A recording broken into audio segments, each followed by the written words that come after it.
Welcome back to Reviews and Rankings with Robbie Sobel. Today, I'm going to talk about the 2025 film, The Fantastic Four: The First Steps. The Fantastic Four: The First Steps is a 2025 film, and it's directed by Matt Shakman. It stars Pedro Pascal, Vanessa Kirby, and Joseph Quinn. Alright guys, I just got out of the Fantastic Four: First Steps. This is the first film in Phase 6 of the MCU. Now I have to admit that over the last couple of years I've been a bit down on the Marvel films. After Endgame, I feel like the entire Marvel universe and the MCU have been a bit of an up and down, and mostly down for me. I don't really gravitate to the lighter and sillier tone of the films, so that pushes me away, and the inconsistency of the quality of the movies has really turned me off. But when I heard they were making a Fantastic Four movie, it caught my eye, and I was hoping that it would be better than the previous versions of those films. And I have to say that after checking out this version of the Fantastic Four, it's definitely the best of the bunch, and the first time in quite some time that I have a real excited interest in the MCU moving forward. Now in the Fantastic Four, we have a group of astronauts who go into outer space and get caught in between cosmic rays. Because of this, they acquire superhuman and superhero powers, and upon returning to Earth, they essentially become the saviors of the planet. The big mission in the Fantastic Four: The First Steps is battling it out with a planet-devouring cosmic known as Galactus. The good thing about this movie is that whether or not you're familiar with the Fantastic Four, this brings you up to speed pretty quickly, and anyone can kind of jump right in and enjoy it. And we're given the top stars in the Fantastic Four, like Mr. Fantastic, the Invisible Woman, the Thing, and the Human Torch. And in addition to our core four of the Fantastic Four, we get the return of one of the more iconic entries into the Marvel Universe, going back to all the old comic book days, and that is the Silver Surfer, who's always welcome on the screen and really adds so much to any of the scenes that she's in. One of the things that impressed me the most about the Fantastic Four is its simplicity, and I don't mean that in a negative way. As we've seen over the years, especially as the MCU has grown in scope and size, they often stuff their movies with so many different plot lines and so many different characters that it's kind of hard to follow along with. And if you branch out from an individual film and look at the MCU in general, it's just so difficult to follow unless you're watching every single movie, every single TV show, and following all the properties that are involved with it. With the Fantastic Four, it doesn't feel that way. It feels like they strip away a lot of what is not needed, and they put forward a pretty straightforward film that is easy to watch, but doesn't feel dumbed down in the process. For me, the Fantastic Four is one of the better Marvel movies and one of the better superhero movies that I've seen in quite some time. Now, when you're building an ensemble group of superheroes, it's highly important to get the cast and the chemistry right, and I think with the Fantastic Four, they really hit the nail on the head.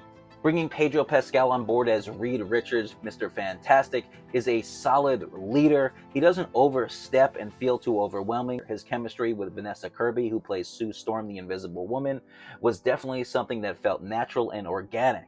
And then finding a character like The Thing and the Human Torch, who was played by Joseph Quinn, it all intertwines. They really do come across like a family unit, and that's something that's essential, especially when you're building a group like the Fantastic Four.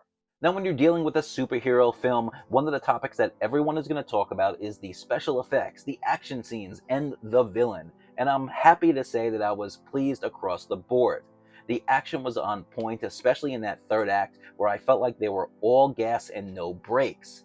The special effects were also stellar in this movie. There was nothing that really took me out of the action while watching, and it really blended it in together perfectly. And as far as Galactus, a lot of times we watch comic book superhero movies and they have a weak villain and that can sink your film, but that's not the case here. Galactus, while being somewhat one-dimensional, really does his job, especially in the first film where we're going to be introducing this first family. We really want to have it more be the focus on the family and not so much the villain. He was intimidating, he was threatening, but he didn't do too much or he didn't do too little. They found a good balance. Speaking of balance, my biggest issue with MCU and Marvel movies in general is the tone. They're usually so silly and goofy and lighthearted, and it's just not something that I vibe with. I understand it's good for children and families, and maybe some other folks who like to watch superhero and comic movies in that way, but it's not really like that for me. But I'm happy to say that the Fantastic Four: The First Steps finds that balance. Sure, there are a few comedic elements in there, and it is a little bit lighthearted, but it doesn't go out of the way to really push that too much. It's serious when it needs to be, and the film delivered what I was hoping for. After its first weekend in theaters, The Fantastic Four: The First Steps is doing solid with both critics and audiences. Over on Rotten Tomatoes, it currently holds an 88% critic score on the Tomato Meter and a 93% score on the Popcorn Meter with audiences. Over on the financial end of things, it looks like The Fantastic Four: The First Steps is a massive hit for Marvel and Disney. After its Thursday previews, the film brought in $24.5 million and then brought in a domestic opening of $57 million heading into the weekend, for a total gross of $123.5 million. Now, I'm not saying that The Fantastic Four: The First Steps is one of the best superhero comic book movies I've ever seen. It's not. At times, the pacing can feel a bit slow, and some of the scenes seem a bit repetitive. And I can nitpick and tell you that the Silver Surfer didn't seem shiny enough, and that the color of the character seemed a bit dull and dry. But if I'm going to get to the point where I'm nitpicking that bad, there's really not that much that's really a major problem in this movie. For the first time in years, I'm excited about where the MCU is going, and you know what? I think that's a win for me.